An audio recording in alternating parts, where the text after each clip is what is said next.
යාළුවනේ ඔන්න මම අද ඔයගොල්ලොත් එක්ක ෂෙයා කරගන්න යන්නේ අපි ආමේනියාවේ ගිහින් නැවතුන RG හොටෙල් එක ගැන. ඒක තියෙන්නේ ආමේනියාවේ අගනුවර වෙන යෙරවාන් නගරේ. ඉතින් යෙරවාන් නගරේ පිහිටි ඒ සුන්දර හොටෙල් එක තමයි අපේ දවස් 4ක චාරිකාවේ නවතැන්පල උනේ. අපේ travel guide අපිට කිව්වා accommodation හම්බෙනවා යාගේ package එකට කියලා. ඉතින් අපි යාගේ package එක එපායි කියලා කිව්වා. මොකද අපිට පහසු තැනකින් හොටෙල් එකක් අපි book කරගන්න තීරණය කරපු නිසා. ඉතින් අපි booking.com එකට ගිහිල්ලා මේ room එක book කරගත්තේ අපේ සුවපහසුව සඳහා. එහෙම හොඳයි කියලා අපි ඩිස්කස් කරගෙන තිබුණා. ඉතින් දැන් අපි යමු අපේ රූම් එකට.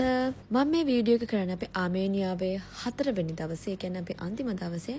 ඒ වෙනකොට රූම් එක පොඩක් හැඩි වෙලා තියෙන්නේ, ගණන් ගන්න එපා. ඉතින් මම මේ ගැන කියන්න යන්නේ අපිට මේ රූම් එකට ගියා ඩ්‍රෑම් 65ක්. ඒ කියන්නේ රියල් වලින් බැලුවොත් රියල් 640ක් විතර තමයි ගියේ.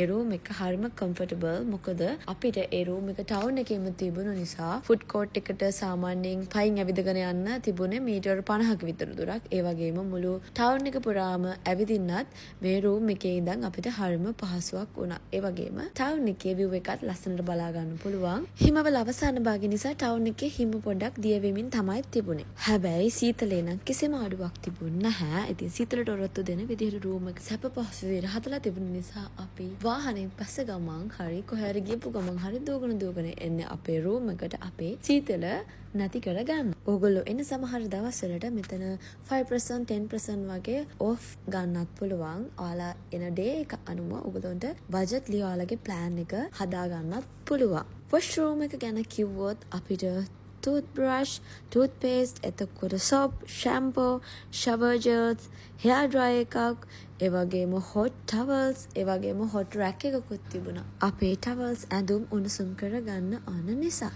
අපි ෆස්ට් ඩේ එකේ එනකොට ඒගොල්ලෝ ලස්සන රූම් එක ඩෙකොරේෂන් කරලා තිබුණා. ඒ වුණාට අපිට වීඩියෝස් මොකුත් ගන්න බැරි වුණා. මොකද අපි රෑ පාන්දර ආවේ ගොඩාක් ටයර්ඩ් වෙලා. ඉතින් අපි ආපු ගමන් කරේ හොඳ ඇලර්ට් එකක් දාගත්ත එක. ස්ටාෆ් එකත් හරි ෆ්‍රෙන්ඩ්ලි. ආමේනියාවේ ඉංග්‍රීසි භාෂාවේ පොඩි ගැටලු වගේක් තියෙනවා. ඒගොල්ලන්ට චුට්ටක් ඒක තේරෙන්නේ නැහැ. ඒ වුණාට අපි අදහස් හැංගීම් ඒගොල්ලොත් එක්ක අපි හොඳට හුවමාරු කරගත්තා. ආමේනියාවේ ගියොත් ඔයාලත් මේ ප්ලේස් එක පොඩක් try කරලා බලන්න. තවත් ආමේනියාවේ වීඩියෝස් ගොඩාක් තියෙනවා. ඒවත් එක්ක හම්බෙමු. එහෙනම් පරිස්සමට ඉන්න. බයි.